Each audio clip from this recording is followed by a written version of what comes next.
Bom dia a todos. Hoje é terça-feira, dia 5 de maio.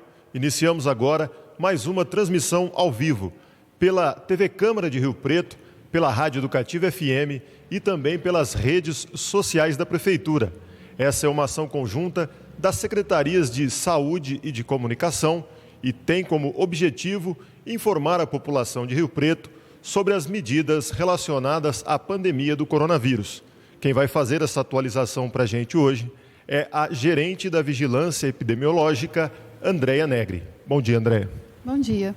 Bom dia a todos. Nesse momento, então, agora, no dia 5 de maio, nós vamos agora fazer a atualização dos casos da Covid aqui no município. Nesse momento, ontem nós tínhamos 139 casos confirmados da doença. Hoje nós já temos 159 casos. Certo? Acho que é outra apresentação, essa é do dia 4.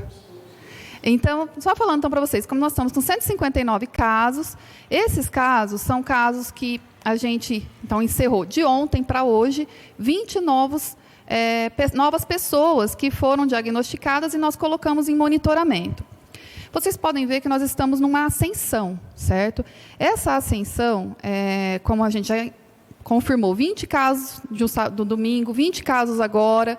E aí, com isso, nessa ascensão, o Ministério coloca que nós estamos podemos estar começando a chegar na nossa aceleração, certo? Então, nós não estamos no momento de que está tudo tranquilo, que precisa, os casos estão totalmente dentro do esperado para que se possa haver uma liberação. Isso não é o momento de São José do Rio Preto, tá? E quando isso acontecer, nós já estamos fazendo um plano para quando nós estivermos na descendente, ou seja, nós subirmos, fizermos a aceleração e estabilizarmos os números de casos no município, aí nós vamos fazer o quê? Vai entrar em desaceleração da curva e nessa desaceleração nós vamos ter algumas etapas de ações que podem ser liberadas e serviços que podem ser liberados de acordo aí com os indicadores. Como eu já ia falar isso no final, já aproveitei agora no começo, o que seriam esses indicadores para a gente basear esse plano? Não, são indicadores que a gente tem matemáticos, científicos, epidemiológicos e também de ocupação de leito. Então, esses indicadores, eles são os 3 principais que vão nortear as decisões nossas no comitê. Em relação a esse indicador científico, matemático, é um indicador muito difícil de se ter. Então, nós aqui no município estamos em parceria com uma grande universidade para estar dando esse tipo de dado para nós, porque são dados estatísticos, de modelagem matemática, que é muito importante aí para ajudar nessa decisão do comitê. Ok? Então, voltando à apresentação, os casos, então, 159 confirmados, 1.708 negativos e 1.867 foram testados. Vocês podem ver que temos um óbito a mais em relação a ontem, então tivemos um óbito num homem de 86 anos, que a nossa letalidade está em torno ainda de 5,4, porque também aumentaram o nosso número de casos. Mas lembrando que desse óbito, ele também era um idoso com comorbidades. Então é importante isso, pessoal, que todo mundo fique atento a esse controle, aos cuidados, a não relaxar nesse cuidado, porque a gente pode levar isso para dentro da nossa casa, levar para os nossos pais, nossos tios, e aí isso é muito importante. Desses confirmados, 60 são profissionais de saúde, porque é um grupo aí testado pelo protocolo do Ministério da Saúde, 34 são do nosso programa Sentinela, daqui do município, e teste rápido nós temos 14. Ontem eram 10, hoje já foram mais 4, 4 confirmados por teste rápido, sorológico. A nossa incidência ontem era 30 casos para 100 mil habitantes, hoje a gente está com 34 casos para 100 mil habitantes, e um total de notificados entre síndrome gripal, profissionais de saúde e a síndrome respiratória aguda grave dá em torno de 3.186 casos. Próximo. Então, essa nossa curva ascendente, com 159 casos confirmados até ontem, vendo que essa curva ela dá uma acentuada aí nos últimos 5 dias, e importante a gente frisar bastante isso, que nós estamos nesse momento aí do pé da montanha, que a gente fala. A gente ainda vai subir a montanha para depois fazer a descida. E aí lembrar que a população precisa tomar todos os cuidados, todas as medidas necessárias, como o Estado já colocou agora, ampliando o uso de máscara obrigatório para todas as pessoas, que também já é uma medida para tentar reduzir, né, essa subida da montanha, para que ela seja mais suave possível e não tenha um pico drástico de uma vez. Próximo. A nossa incidência, né, também comparada aí com o Estado e o Brasil. Estamos com os 34 casos para 100 mil habitantes, o Estado subiu para 70 casos para 100 mil habitantes e o Brasil está com 50. Então, em termos de incidência, nós estamos abaixo, né, da média, porém, da média aí do Estado e do Ministério, porém é importante lembrar que nós, no município aqui de Rio Preto, nós estamos fazendo bastante teste, nós estamos testando muitas pessoas, que é um indicador muito bom, para que realmente a gente conheça a situação e o que está acontecendo.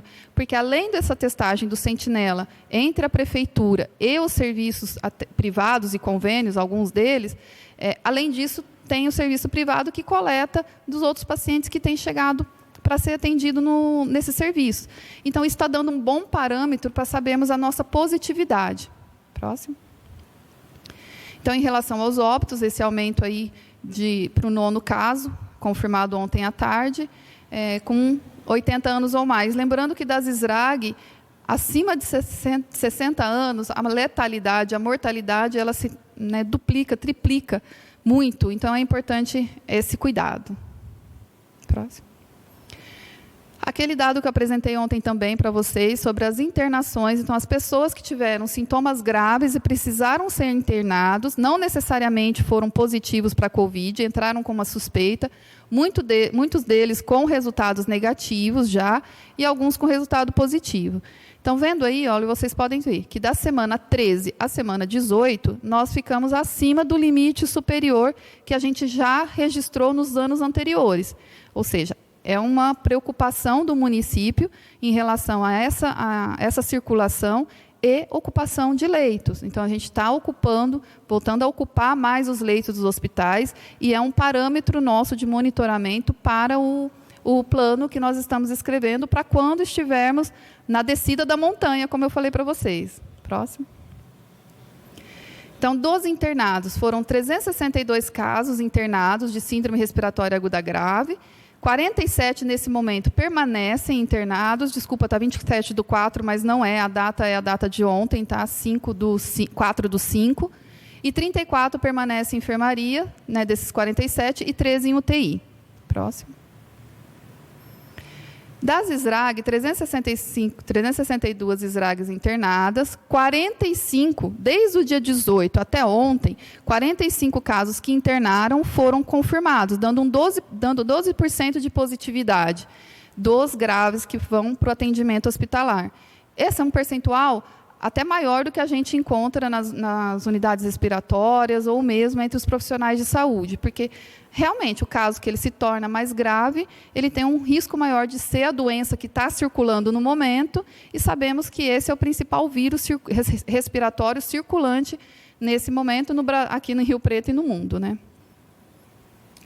Então, né, só lembrando para vocês que esses dados de hoje, como eu falei para vocês, eles aumentaram, né, bastante nesses últimos 5 dias, e isso reflete não a situação do que está acontecendo agora, né?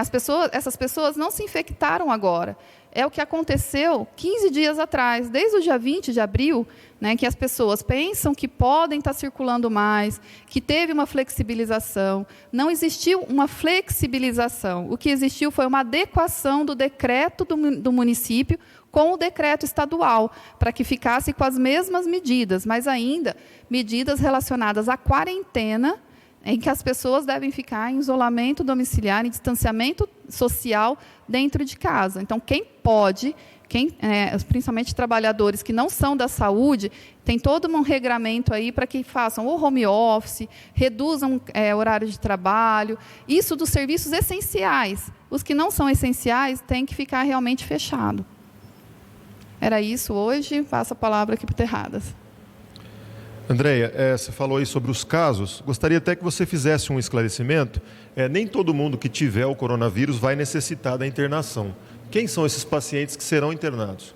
Olha, pacientes que vão ser internados são aquelas pessoas que têm febre ou tosse, dor de garganta, coriza, começa com uma síndrome gripal leve e fica até 7 dias muito bem em casa. Aí, com 5, 6, 7 dias, ele começa a ter uma falta de ar, fadiga, cansaço.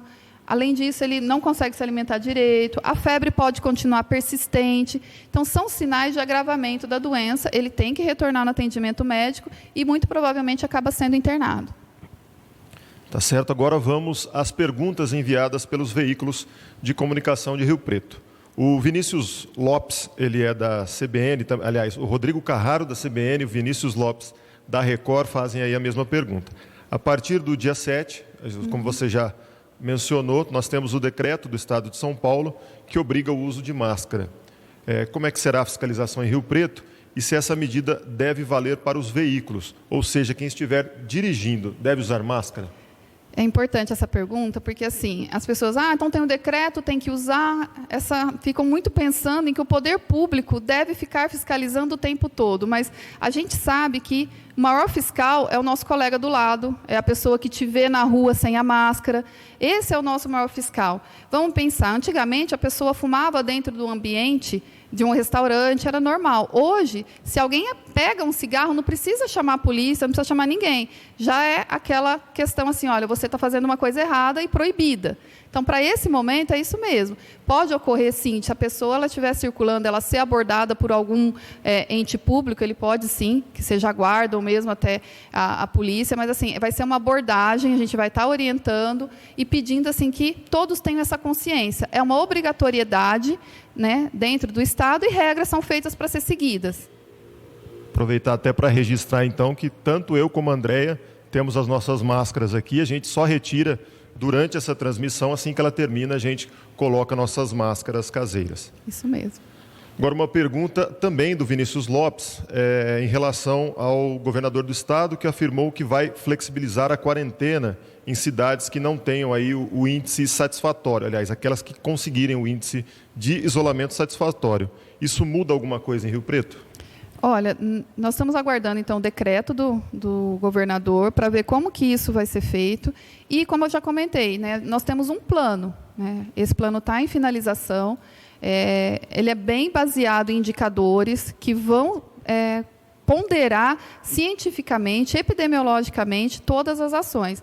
Não serão tomadas ações que possam aí, prejudicar a população para não assegurar que ele seja protegido. Então, nosso principal objetivo é assegurar uma queda de cadeia de transmissão, reduzindo ao máximo a transmissão da doença, para que a gente realmente possa atender os casos, tenha aparelho de serviços de saúde para atendê-los, suficientes para que não chegue a um momento em que tenhamos muitos casos e não tenhamos leitos em hospitais, leitos em UTI. Né? O município se preparou muito bem para isso e agora a gente precisa, na verdade, controlar um pouco essa curva para que isso não aconteça. A Tatiane Domingos, ela é da TV Record e ela quer saber, em relação ao projeto Sentinela, como que o comitê avalia o projeto nessas primeiras semanas e se há uma data para o término. É um projeto que veio na hora certa, né? Nós avaliamos que assim, era o momento adequado de estar fazendo essa ampliação da testagem. E o momento de parar o Sentinela, nós vamos estar avaliando dia a dia. Conforme for ficando essa positividade, se ela for ficando muito alta, né, a gente tem aquela questão que, como é para dengue e outras doenças, né, se a maioria dos casos que eu estou coletando, ele é daquela doença, muito provavelmente todo mundo que esteja com aquela síndrome gripal, a gente pode inferir que também seja pelo coronavírus. Nesse momento, a positividade, como mostrei para vocês, que é uma das mais altas nos internados, está sendo em torno de 12%. Então, ainda é uma positividade que nós devemos considerar bastante, mas ela tende a aumentar. E o Sentinela vai mostrar isso para a gente. Então, ele serve muito para isso, para mostrar como que está essa positividade. E o momento de parar vai ser em relação também, quando ainda a questão de teste disponível e também dessa positividade, como eu falei para vocês. Temos também mais uma pergunta do Rodrigo Carraro, da CBN. Ele afirma aqui que ele pergunta se Rio Preto já recebeu ou vai receber pacientes da capital. Em caso afirmativo, quais hospitais deverão receber esses pacientes? O hospital de base, ele é um hospital com gestão estadual e ele faz parte de uma rede do Estado. Nesse momento, não saberia informar para vocês se ele foi comunicado ou não, se vai receber pacientes aí da capital ou outros lugares, mas não deixa de ser uma estratégia do Estado quando algumas cidades estiverem aí saturadas. Mas, nesse momento, eu não saberia dizer ao certo se já está certo isso para o hospital daqui receber.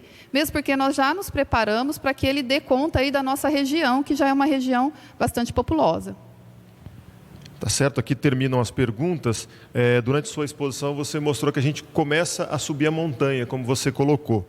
Diante disso, qual o recado que você deixa, como gerente da vigilância epidemiológica, o recado que você deixa para a população? Realmente manter a quarentena, ficar em casa, não sair desnecessariamente, precisa ir ao mercado, põe a máscara, põe um álcool gel no carro, vai ao mercado, faz as suas compras rapidinho, volta, não vá em 2, 3 pessoas ao supermercado. A gente tem visto aí que várias pessoas têm relatado, nossa, tem gente que está levando idoso ao mercado, levando criança. Nós já vimos que criança também, a gente já está tendo caso positivo pelo Sentinela, e é um vetor dispersor, como se diz, ela tem um potencial grande de transmissão e também de adoecer. Então, é importante isso, gente, consciência. Eu acho que todo mundo agora, nesse momento, precisa ter consciência, usar a máscara conforme está preconizado pelo Ministério, higienizá-la, usá-la corretamente e também não fazer atividades desnecessárias, né? Evitar caminhadas em locais aglomerados, já sabe que não era para estar, né? Isso vai muito da consciência da população. Então, vocês viram aí que todos esses dias a gente tem falado, gente, evita lugares com aglomeração, não façam aglomerações, porque a caminhada é uma aglomeração que é feita por todos, que não deve ser feita, né, em alguns lugares. Façam em lugares que não são para essa finalidade de juntar essas pessoas, vão para outro lugar, né? Faça a sua atividade física, mas de uma forma consciente. Andréia, nossa equipe está acompanhando aqui as perguntas, os comentários, e acabaram de me informar que perguntaram novamente, provavelmente o pessoal que entrou um pouquinho depois, em relação ao uso da máscara dentro dos veículos. Gostaria que você repetisse esse ponto. É muito importante, como tem essa obrigatoriedade de utilizar nas vias públicas serviços externos e internos dos estabelecimentos, dentro do carro também, principalmente se você é um passageiro de um táxi, passageiro de um Uber, de um aplicativo. Então, essa pessoa ela tem que ter a consciência que ela deve estar usando. No seu próprio carro, para você não perder, muitas vezes esquecer de colocar, fica com a máscara, você está se protegendo de qualquer forma, né? Porque você, às vezes, vai sair, desce do carro e esqueceu de colocar essa máscara. Então, tenha ela sempre no seu rosto, colocada adequadamente, né? Lembrando que ela tem que cobrir o nariz e a boca e está bem ajustada ao rosto. Tá, joia, com esses importantes recados e esclarecimentos, nós encerramos a transmissão de hoje. Lembrando que as demais perguntas que estão relacionadas a outras secretarias serão respondidas pela assessoria de imprensa por e-mail. Lembrando que esse vídeo ficará disponível no canal do YouTube em alta resolução e também na página especial criada no portal da Prefeitura de Rio Preto. Um ótimo dia a todos.